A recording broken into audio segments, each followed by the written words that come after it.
Many wrecks to jackknife trucks and flip semis. The quick burst of snow caused trouble across Kentuckiana today. A lot more than you might think. And tonight, crews will be out pre-treating the roads in an effort to keep the ice from forming. WHAS 11's Karma Dickerson is braving the cold. She's down by the Belvedere tonight with this live report on what's going on and what happened today, Karma. Well, Melissa, there are issues all across Kentuckiana. We're overlooking the interstates, which now are pretty clear, traffic flowing freely, but that was not the case a couple of hours ago, earlier this afternoon. We saw all sorts of issues, proving that just a little bit of snow can make a very big difference. In most places, the light dusting of snow didn't look like enough to cause problems. But in the words of this veteran truck driver, when it sticks to the windshield, it sticks to the road. Bringing on numerous weather-related crashes across Kentuckiana. This one at Hurstbourne and LaGrange sent 7 to the hospital, with conditions so icy it was slippery to even walk the road. A truck pulling a camper jackknifed on I-71 near LaGrange. On the 2nd Street Bridge, a driver slid across the center divider and crashed into the guardrail. Between 11 a.m. and 1:45, there were 22 injury accidents and 54 non-injury accidents in Louisville Metro. That's about 7 times as many as usual. But the worst conditions, we're told, were in southern Indiana. Between Clemens and Seymour, there's probably 10 to 15 cars off the road. Around Seymour exit, they got backed up because a snowplow went over the side of the road, so they got it all blocked up from Seymour to about Uniontown. An overturned semi shut down northbound traffic on I-65 near Henryville for nearly 2 hours. Drivers tell us the further north they went, the worse the roads got. It's not so much snow on the grounds anymore, it's a lot more ice, and it makes you fishtail a little bit more.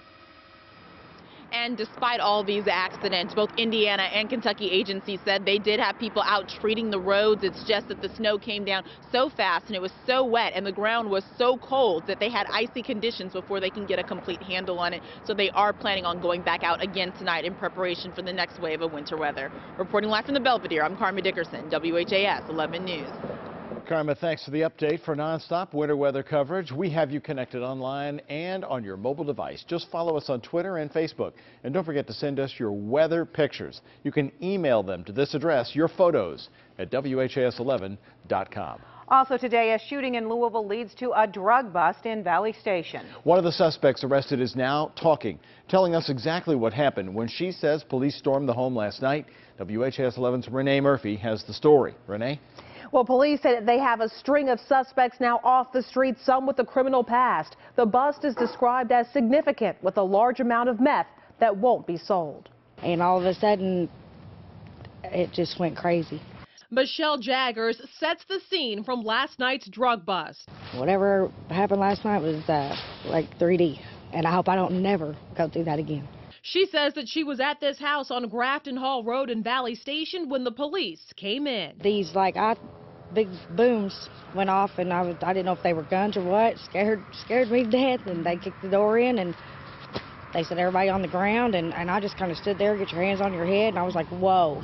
Jaggers, her husband, and 5 other people were arrested last night. Most were charged with drug trafficking.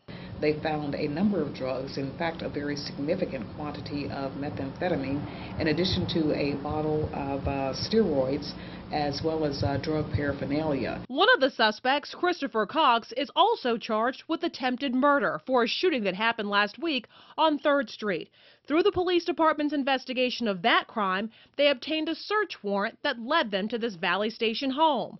Jagger says that she was just at the house to check on a friend. I've never been through anything like that in my life, and I don't ever want to go through it again, ever. Again, the information there we're getting that Christopher Cox, police believe that he was the one involved in that attempted murder that happened on 3rd Street last week. Renee Murphy, WHAS 11 News.